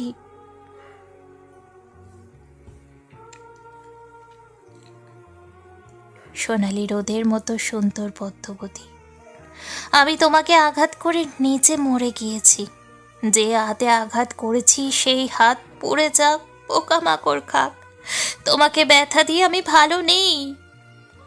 ছুরির আঘাতও আমার মনের ব্যথার চেয়ে বেশি হতে পারছে না। যদি পারতাম, হয় তোমাকে ভালোবাসতাম, নয় শুধু হাওলাদার বংশে জন্ম নিতাম। দুটো একসাথে গ্রহণ করতাম না। দুই সত্তা মস্তিষ্কের দহনে আমাকে পুড়িয়ে দিচ্ছে। আমি নিষ্ঠুর, তুমি মায়াবতী। আমি ধ্বংস, তুমি সৃষ্টি। আমি পাপ, তুমি পবিত্র। এত অমিলে কেন হলো মিল? কেন কালো অন্তরে ছড়িয়েছিল ফুলের সুবাস? আমাকে ধ্বংস করার কি অন্য কোনো অস্ত্র ছিল না? এমন কঠিন কষ্ট কেন দেওয়া হচ্ছে আমাকে? তোমার ব্যথায় আমি দগ্ধ হচ্ছি। তোমার কান্না, তোমার আর্তনাদ আমার মস্তিষ্কের প্রতিটি নিউরনকে কাঁপিয়ে তোলে। মনে হয় মাথার ভেতর পোকারা কিলবিল করছে। বিচ্ছেদের বিষাক্ত ছোবলে নীল হয়ে যাচ্ছি আমি। আমাকে বাঁচাও। শূন্য আকাশে গাংচিল যেমন একা, আমিও তেমন একা। প্রতিটি মুহূর্তে আমাকে অনুশোচনা দগ্ধ করে। একাকী নীরবে সহ্য করি। এটাই তো আমার প্রাপ্য। মেয়েগুলোকে বাঁচাতে চেয়েও বাঁচাতে পারিনি। বুকের ওপর পাথর চেপে পাঠিয়ে দিয়েছি বহুদূরে। যখন তাদের জাহাজে তুলে দিয়েছি, আমার দিকে করুণ চোখে তাকিয়েছিল। ব্যথিত হৃদয় প্রথমবারের মতো অনুভব করে তারাও তো আমার মতো কষ্ট পাচ্ছে। কিন্তু তখন আমার আর সামর্থ্য ছিল না। আমার জীবনের বসন্তকাল তুমি। তোমার অসহ্য আলিঙ্গন আমার সহ্যের বাহিরে ছিল। তোমার আর্তনাদ করে পালিয়ে যাওয়ার অনুরোধ করা আমার নিঃশ্বাস বন্ধ করে দেয়। সত্যি যদি পারতাম পালিয়ে যেতে, কিন্তু তা আর সম্ভব নয়। আমার আকাশ সমান পাপ আমার পিছু ছাড়বে না। আজীবন দৌড়তে হবে। এক দণ্ড শান্তি মিলবে না।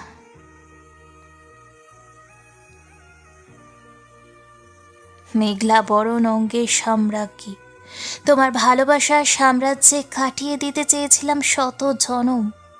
হলো না। তোমার চোখের খাদে পড়ে থাকতে চেয়েছিলাম আজীবন। তাও হলো না। সময় এসেছে আমার বিদায়ের। আমাদের পথ চলা এতটুকুই। আমি ছিলাম দুর্গের মতো কঠিন। সেই দুর্গ তুমি ভেঙে গুড়িয়ে দিয়েছ। ভালোবাসার আমার হাঁটু ভেঙে দিয়েছে। আমার আর উঠে দাঁড়ানোর সুযোগ নেই। শেষবারের মতো তোমাকে ছুঁয়ে যেতে চাই। আমার প্রেম তুমি, আমার ভালোবাসা তুমি। সত্যি বলছি, আমার জীবনে আসা প্রতিটি নারী আমাকে নয়, আমার হারাম টাকার প্রতি আকৃষ্ট হয়েছে। তাদের আমি কিনে নিয়েছি। শারমিন আর মেহুল দুজনকে বাড়ি উপহার দিয়ে তারপর আমাকে বিয়ে করতে হয়েছে। তাও আমি অপরাধী। আমি তাদের ঠকিয়েছি, প্রতারণা করেছি, খুন করেছি। আমি অনুতপ্ত। বড্ড আফসোস হচ্ছে।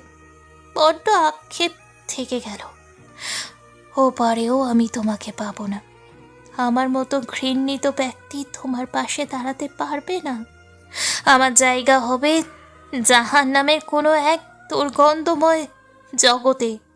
তোমাকে দেখার তৃষ্ণা, তোমাকে ছোঁয়ার আকাঙ্ক্ষা আমার মিটবে না। হয়তো সহস্র বছরেও মিটবে না। আমার হৃদয়ে রংহীন বাগানের রঙিন প্রজাপতি। সাদা শাড়িকে তোমার সঙ্গী করে দেওয়ার সিদ্ধান্ত নেওয়ার জন্য দুঃখিত। তুমি মুক্ত হবে, পাখির মতো উড়বে। শুধু আমি থাকবো না পাশে। আফসোস, চিঠি শেষ প্রহরে এসে হাত কাঁপছে। চিৎকার করে কাঁদতে ইচ্ছে হচ্ছে। এই পৃথিবীতে আমি আরেকটু থাকতে চাই। এই পৃথিবীর সবুজ বুকে তোমাকে নিয়ে প্রতিটি ভোর হাঁটতে চাই। আমাদের ভালোবাসার জ্যোৎস্না রাতগুলো আরেকটু দীর্ঘ হলে কি এমন হতো? আমাদের প্রেমের পরিণতি এত নিষ্ঠুর কেন হলো? তোমার ওই ঘোলা চোখের মায়া জাল ছেড়ে যেতে ভীষণ কষ্ট হচ্ছে, কিন্তু যেতেই হবে, আর থাকা যাবে না। সময় পেরিয়ে যাচ্ছে, তোমার কোনো ক্ষতি হওয়ার আগে আমাকে সব কীর্তিদের নিয়ে এই পৃথিবী ছাড়তে হবে। আমার আধার জীবনের জোনাকি, সৃষ্টিকর্তাকে বলো আমাকে যেন আরেকটা সুযোগ দেওয়া হয়, এই পৃথিবীতে আবার যেন পাঠানো হয়। পৃথিবীর বুকে তো জায়গা সম্পদের অভাব নেই, আরেকটা জীবন কি পেতে পারি না? তখন আমি কঠিন পরীক্ষা দেব, তোমাকে পেতে আগুনের ওপর দিয়ে হাঁটবো, ভাঙা কাছের ধারে পা ছিন্ন ভিন্ন করে হলেও তোমাকে জিতে নেব। থাকবে না কোনো অন্ধকার জগতের হাতছানি, তৈরি হবে তোমার আমার প্রেমের উপাখ্যান। আমাদের ভালোবাসা দেখে জ্যোৎস্না ও তারকারাজি ঝলমলি উঠবে। আমাদের আবার দেখা হবে, কোনো না কোনোভাবে আবার দেখা হবে, দেখা হতেই হবে। নিজের খেয়াল রেখো, ঠিক মতো খাওয়া দাওয়া করো। পূর্ণা মা হেমলতার কাছে নিশ্চয়ই ভালো আছে, চিন্তা করো না। পারলাম না আরো কয়েকটা দিন তোমাকে আঁকলে রাখতে, ক্ষমা করো আমায়। অতৃপ্ত আমি মৃত্যুকে তৃপ্তি হিসেবে গ্রহণ করছি। রীতি, আমির হাওলাদার।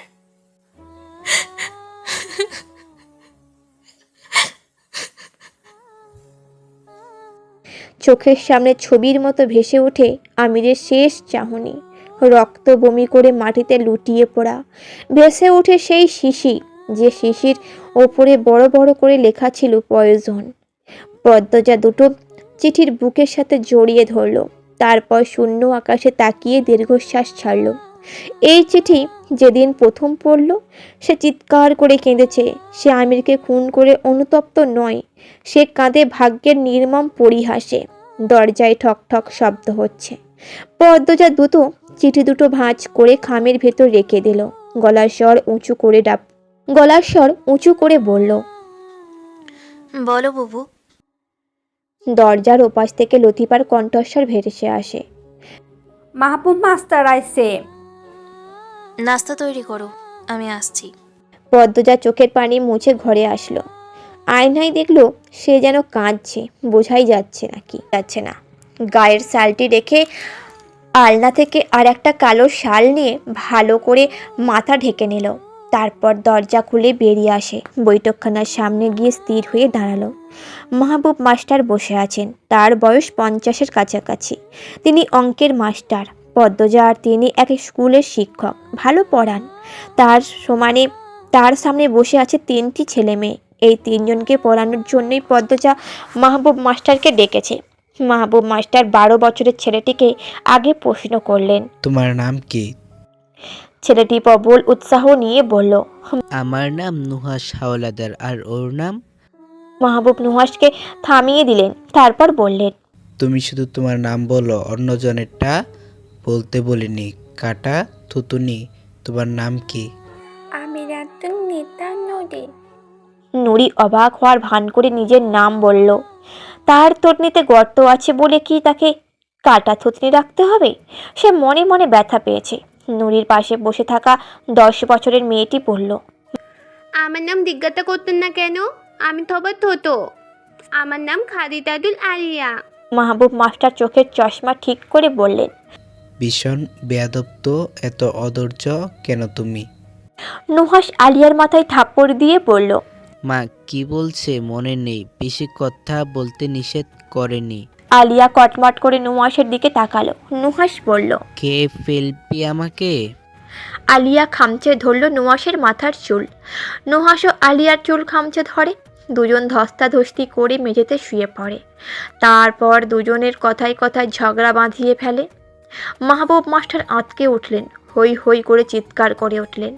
পদ্মজা পর্দা ছেড়ে বেরিয়ে আসে। সঙ্গে সঙ্গে নুহাস আলিয়া থেমে গেল, সোজা হয়ে দাঁড়ালো।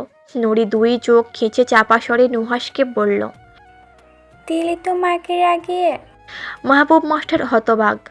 পদ্মজার মতো নম্রভদ্র শিক্ষিকার এমন উচ্ছৃঙ্খল ছেলে মেয়ে। তিনি চশমা ঠিক করতে করতে বললেন, এত সভ্য এরা। পদ্মজার শীতল চোখে নুহাস ও আলিয়ার দিকে তাকালো। তার নত যেন হয়ে আছে। পদ্মজা বলল, সবাই ভেতরে যাও। পদ্মজার কণ্ঠে রাগের আঁচ। তার টের পেয়ে আলিয়ার চোখের জল জমে। প্রায় প্রতিদিন নুহাস এবং তার ঝগড়া হয়। ঝগড়ার জন্যই শাস্তি পায়, তবুও ভুলে ভুলে আবার ঝগড়া করে ফেলে। তারা চুপচাপ ঘরের ভেতর চলে গেল।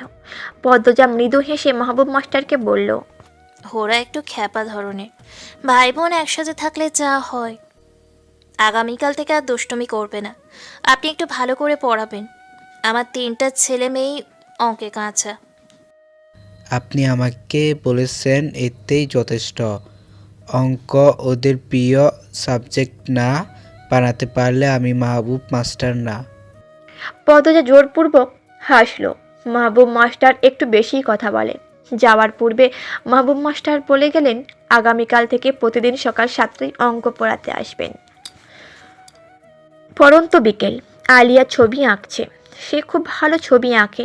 বর্ণনা শুনে হুবহু ছবি আঁকতে পারে। গায়ের রং শ্যামলা। তার নাম আমিরের সাথেই মিল রেখে আলিয়া রাখা হয়েছে। পদ্মজা 5 বছর জেলে ছিল। জেল থেকে মুক্তি পাবার পর তার নিঃস্ব জীবনের রুম্পার ছেলে নুহাসের আগমন হয়। রুম্পা নুহাসকে জন্ম দিয়েই মারা যায়। 4-5 বছর লতিফা আর বাসন্তী নুহাসকে দেখেছে। তারপর পদ্মজা দায়িত্ব নিল। নুহাস আর লতিফাকে নিয়ে চলে আসে চা বাগানের দেশে সিলেটে। তার নামে যত সম্পত্তি আমির লিখে দিয়েছিল সেই সব পদ্মজা সরকারের দায়িত্বে তুলে দিয়েছে এবং অন্দরমহল ও আনন্দপুরের জমিজমা বিক্রি করে সেই অর্থ দিয়েই এতিমখানা, মসজিদ ও মাদ্রাসা নির্মাণ করেছে। গরিবদের খাবার, জামা কাপড় দান করেছে। একটি পয়সাও নিজের জন্যও রাখেনি। খালি হাতে সিলেটে এসেছে। সিলেটে পদ্মজার রেনু নামে এক বান্ধবী ছিল। তারা একসাথেই ঢাকায় পড়েছে। রেনুর সহযোগিতায় পদ্মজা একটা বেসরকারি স্কুলের শিক্ষক হয়। মাস 3 পার হতেই পদ্মজা অনুভব করলো তার বেঁচে থাকা কষ্ট হয়ে যাচ্ছে। মানসিকভাবে ভেঙে পড়েছে।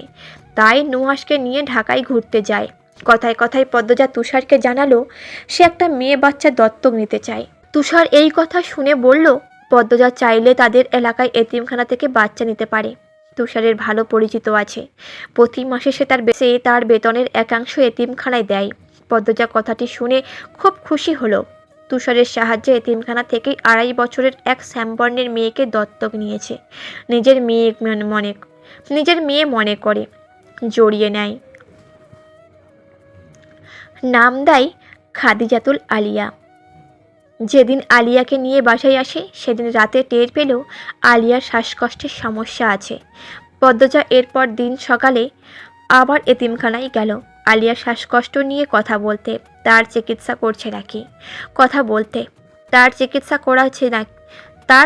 করেছে নাকি, ঔষধের নামগুলো কি সব জেনে যখন সে এতিমখানা থেকে বের হয়ে উদ্যত হলো তখন তার পিঠের ওপর একটা নুড়ি পাথর এসে পড়ল। পদ্মজা পেছনে ফিরে নুহাসের বয়সী একটা মেয়েকে দেখতে পেল। মেয়েটির থুতনির গর্তটি তার পায়ের তলায় মাটি কাঁপিয়ে তুলল, হুবহু আমিরের কাটা দাগটির মতো। এই মুহূর্তে তার মনে হয় তার আর আমিরের সন্তান দাঁড়িয়ে আছে। পদ্মজার বুকের ভেতরটা হাহাকার করে ওঠে। মেয়েটি দৌড়ে পালায়। পদ্মজা মেয়েটি খুঁজে বের করে। তারপর এতিমখানায় দায়িত্বে থাকা কর্তৃপক্ষকে অনুরোধ করে বলল এই মেয়েটিকেও সে দত্তক নিতে চায়। পদ্মজার দুর্বলতা টের পেয়ে লোকটি বিরাট অঙ্কের টাকা চেয়ে বসে। পদ্মজা বাধ্য হয়ে আশা ছেড়ে দেয়। তবে যে কয়দিন ঢাকা ছিল নিজের অজান্তেই বোরকা পরে বারবার এতিমখানার সামনে গিয়ে ঘুরঘুর করছে। তারপর ফিরে আসে সিলেটে। মাস 3 অনেক চেষ্টা করেও বাচ্চা মেয়েটির মুখ ভুলতে পারল না। তার বুকের ভেতর ছোট মেয়েটিকে যেন আলোড়ন সৃষ্টি করে দিয়েছে। পদ্মজা আবার ঢাকা গেল। নিজে থেকে তুষারকে বলল মেয়েটিকে আনার ব্যবস্থা করে দিতে। তুষার ওই প্রেমা দুজনেই পদ্মজার অস্থিরতা গভীরভাবে টের পেল। তুষার দ্রুত সম্ভব মেয়েটিকে নিয়ে আসে। মেয়েটিকে হাতের কাছে পেয়ে পদ্মজা কেঁদে দেয়। খুশিতে শক্ত করে জড়িয়ে ধরে। নুড়ি পাথরের জন্য মেয়েটিকে পাওয়া বলে তার নাম দিল আমরাতুন নিশা নুরি। এই হলো পদ্মজার 3 সন্তানের মা হওয়ার গল্প। সিলেটে তাকে অনেক সমস্যার সম্মুখীন হতে হয়েছে। সব সমস্যা পেরিয়ে আসছে এক বেসরকারি স্কুলের সহকারী শিক্ষক। বিশাল চা বাগানের মধ্যস্থলে এক কোয়ার্টারে তারা থাকে। পদ্মজা রাতে রান্না করছে। আলিয়া ছবির আঁকার ফাঁকে ফাঁকে পদ্মজাকে দেখছে। নুহাস ভয়ে তাকাচ্ছে না। পদ্মজা যখন রেগে যায় কথা বলা বন্ধ করে দেয়। আর পদ্মজা দূরত্বের রেখা টেনে দিলে তার 3 ছেলে মেয়েদের মুখের হাসি মিলিয়ে যায়। নুরি আর চোখে পদ্মজাকে দেখে। আলিয়াকে ফিসফিসিয়ে বলল, মা কত পেয়েতে।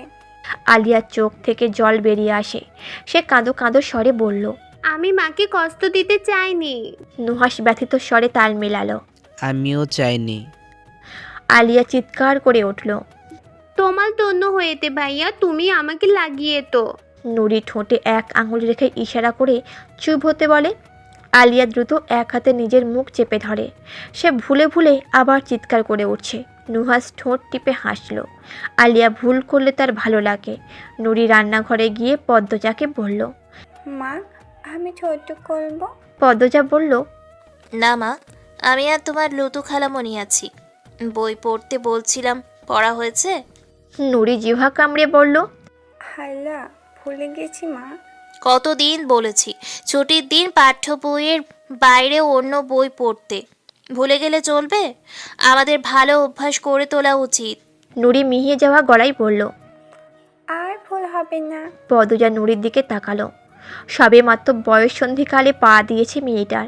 তার ফর্সা সাধারণ মুখশ্রীর থুতনিতে থাকা খাঁচা কাটা দাগটির জন্য অসাধারণ হয়ে উঠেছে। মাথায় চুল কোঁকড়ানো, হাত পা চিকন চিকন। নুরি পদ্মজাকে এইভাবে তাকাতে দেখে বিব্রত বোধ করলো। পদ্মজা চোখের দৃষ্টি সরিয়ে বলল, বাদর দুটোকে গিয়ে বল, যদি আমার হাতে মার খাইতে না চায় অজু করে জায়নামাজে যেন বসে।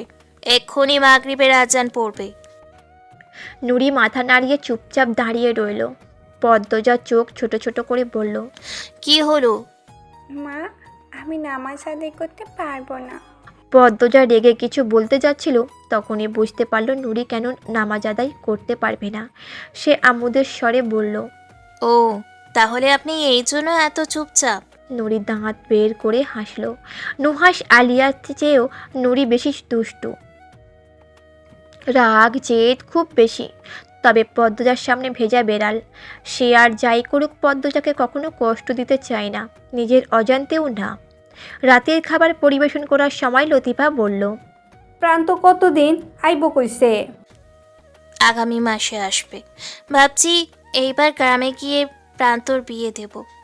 জমি জমা নিয়ে সারাক্ষণ পড়ে থাকে, ধরে বেঁধে বিয়ে দিতে হবে। বউ কোন এলাকার আনবা?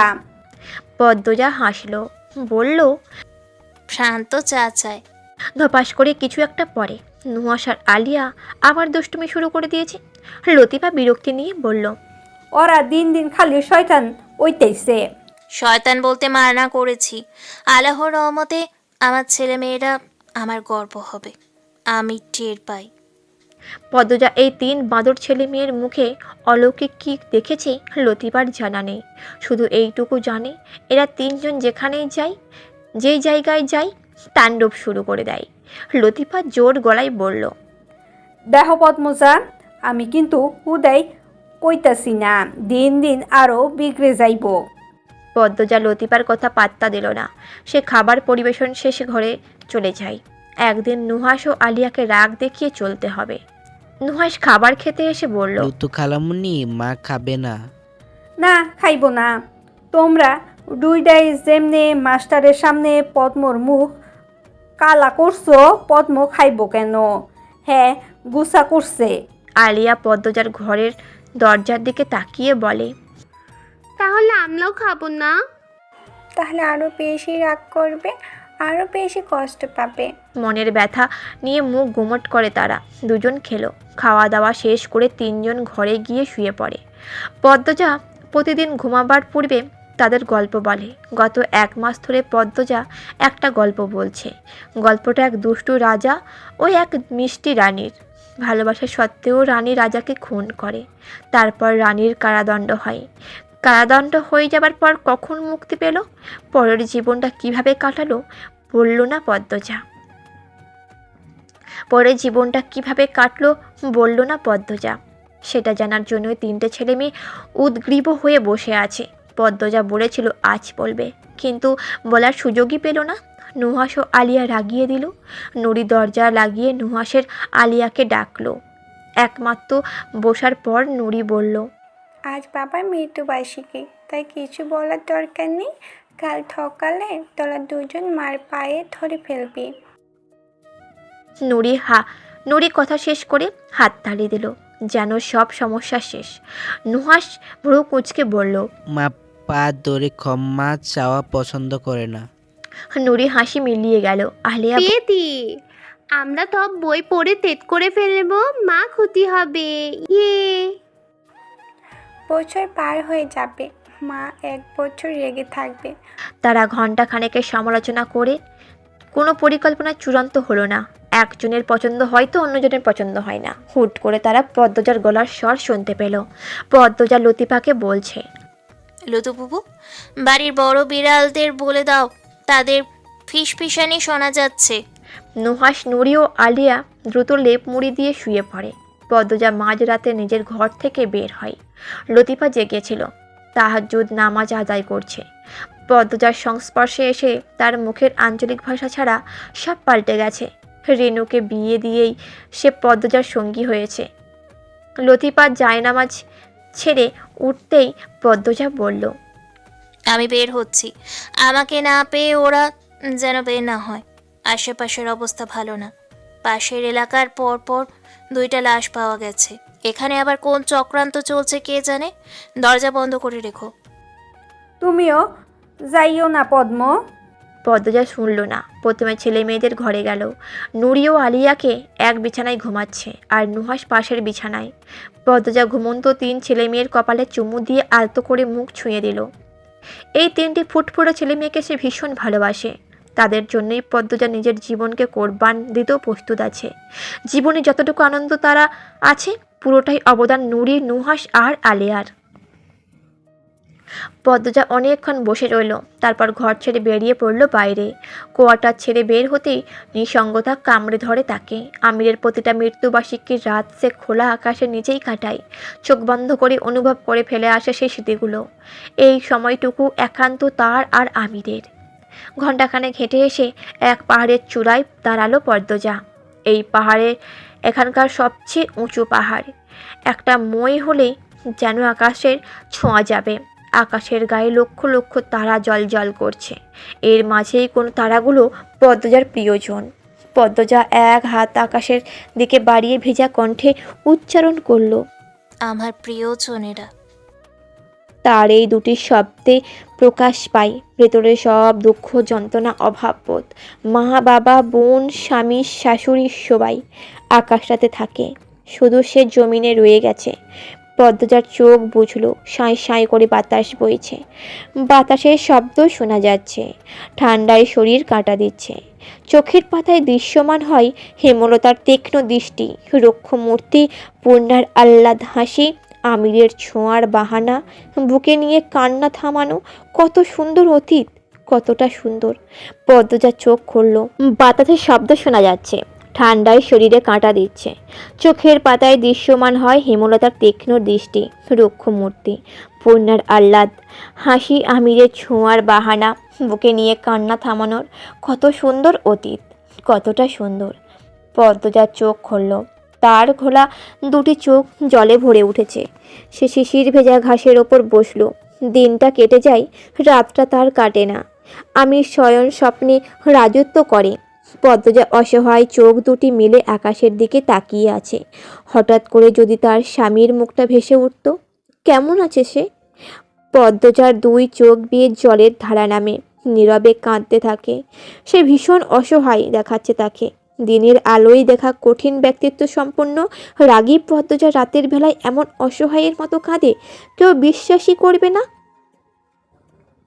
পদ্মজা হাঁটুতে মুখ গোঁজার স্মৃতি হাতড়ে বেড়াচ্ছে।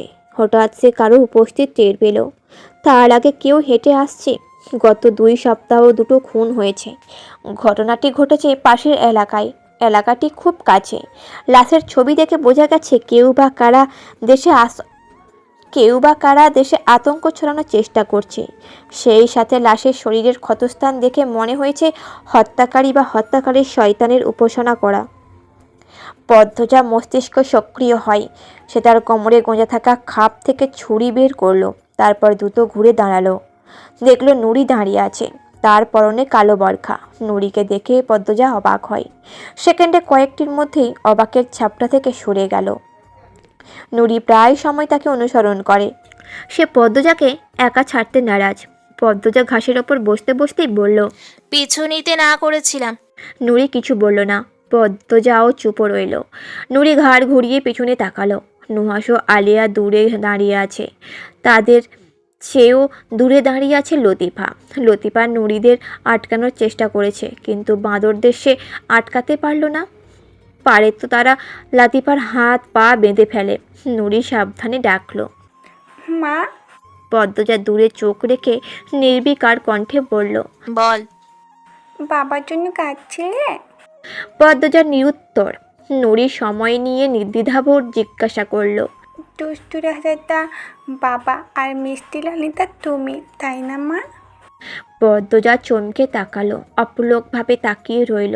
নুরি কি করে জানলো তাদেরকে বলা গল্পটি তাদেরই মায়ের গল্প? নুরিকে দেখলে মনে হয় না সে যে পদ্মজা ও আমির হাওলাদারের নিজের মেয়ে নয়। নুরির চোখের দৃষ্টি ঈগলের মতো, যেমন চঞ্চল তেমন সাহস। সে ক্ষোভ নিয়ন্ত্রণ করতে পারে না। আশেপাশে যা কিছু ঘটুক সর্বপ্রথম তার চোখেই ধরা পড়ে। পদ্মজা নুরির প্রশ্ন এড়িয়ে চুপচাপ বসে রইল। নুরি সংকোচ নিয়ে বলল, মা তুমি সোয়েটার পরনি, ঠান্ডা লাগবে। পদ্মজা খাপে ছুরি রেখে বলল, নুহাস আর আলিয়াও এসেছে? নুরি মাথা ঝাঁকালো।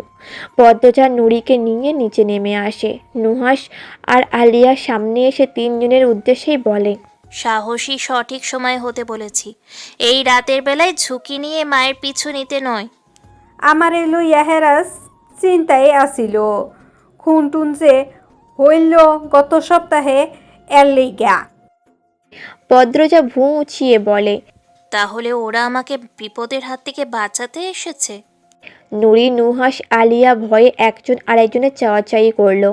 পদ্মজা হেসে 3 জনকে 2 হাতে জড়িয়ে ধরে।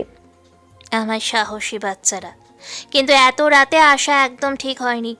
হ্যাঁ, আমারও ঠিক হয়নি। আমরা কেউ আর ভুল করব না, ঠিক আছে? 3 জন সমস্বরে বলে, ঠিক আছে মা। পদ্মজা তার ছেলে মেয়েদের নিয়ে পাহাড় ছেড়ে সমতলে নামে। পথে আলিয়া বলল, মা একটা কথা বলবো? পদ্মজা আদুস্বরে বলে, বলো বাবা। মজনুদা রূপকথা দিদিকে কিন্তু বলেছে মনে হয়। পদ্মজার কপালে চিন্তার ভাঁজ পড়ে। মজনু তার স্কুলের একজন শিক্ষক। 9ম ও 10ম শ্রেণীর ছাত্রীদের বাংলা পড়ায়। তার নামে অনেক অভিযোগ আছে। ছাত্রীদের হ্যারাস করে, শরীরের বিভিন্ন অজুহাতে হাত দেয়। বিয়ে করেছে 2টি। অনেক মেয়ে মজনুর জন্য স্কুলে আসা ছেড়ে দিয়েছে। তারা কিছু বলতেও পারে না, সইতেও পারে না। মাস 6 আগে স্কুলের এক মেয়েকে দাবি করেছে সে গর্ভবতী। মজনু তাকে ভয় দেখিয়ে অনেকবার শারীরিক সম্পর্ক করেছে। মজনু অস্বীকার করে। উল্টে সমাজের মেয়েটির বদনাম হয়। তাকে আর স্কুলে দেখা যায়নি। পদ্মজা সত্যতা নিশ্চিত করার জন্যই মেয়েটিকে খুঁজছে, কিন্তু পেল না। তার পরিবারকেও পেল না। মজনু পদ্মজার সাথে ঘেঁষার চেষ্টাও করেছে অনেকবার। চরিত্রহীন লম্পট পুরুষ সে। পদ্মজা কর্তৃপক্ষের কাছে অভিযোগ পাঠিয়েছিল, লাভ হয়নি। মজনু সিলেটের এমপি সুহিন আলমের শালা, এই জন্যই পদ্মজার অভিযোগ গ্রহণযোগ্য হয়নি। এমনকি সেই মেয়েটির পরিবার নাকি মামলা করেছিল, সেই মামলাও ধামাচাপা পড়ে যায় সুহিন আলমের ক্ষমতার কাছে। তাই মজনু নাম উঠতেই পদ্মজা বিচলিত হয়ে ওঠে। বলল, কেন এমন মনে হলো?